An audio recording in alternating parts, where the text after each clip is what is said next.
Okay, now I'm looking up at the hillside here.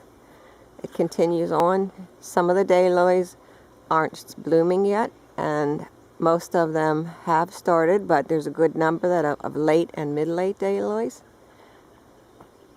Walking along, you'll see another nasturtium plant here.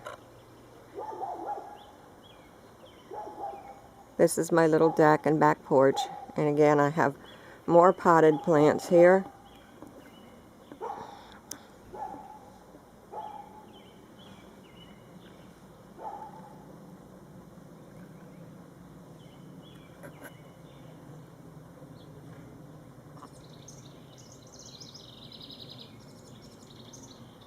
I had forget-me-nots planted along the stones here. That was done, so I ended up planting portulaca, which they haven't took off yet, but I hope that they do.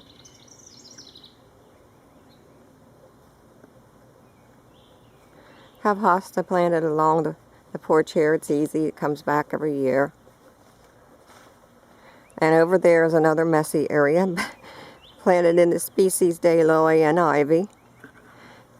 This is a little garden off my back porch. It's planted in mostly daylilies with an azalea and a purple smoke bush. I'm going to swing around here, and the sun is in my eyes, so it's not a very good shot. But now we're going up to the upper area, but this is the hillside right here where a lot of late blooming daylilies are planted. And we're now coming up to another area that's planted with a lot of daylilies. And as you can see, many daylilies are blooming. There was an accident this week with some trees that came down in my yard, and unfortunately a lot of the daylilies were brushed over and they're laying down rather than upright, but all in all it wasn't too bad.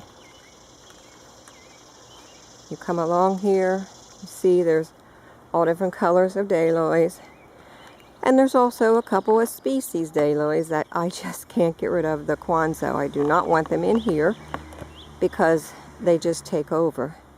I have 3 of them and I need to dig them out. I have 2 red maple trees planted in here.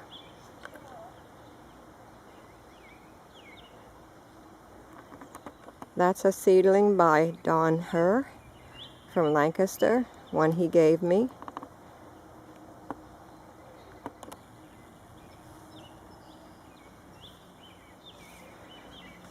There's one of my seedlings.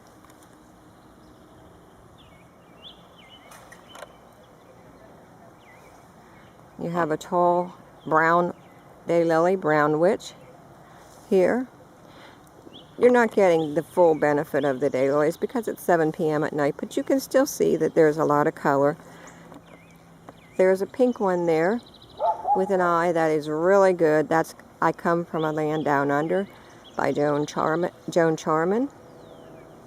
And here's a really good late blooming one. As you can see, it hasn't started yet. That's a seedling that I got from Margot Reed. And here's a late blooming one, very late blooming one, that doesn't have any scapes coming up yet. Here's Kelly Louise. This is an Aussie daylily, which I really like. It has a good scape. And that is Heavens to Betsy. You swing around here, and I'll show you what the garden looks like from the other way. As you can see, a lot of color. And this is looking down into the side garden. And again, another view of the top garden. I'm going to turn it off for a minute and start another one.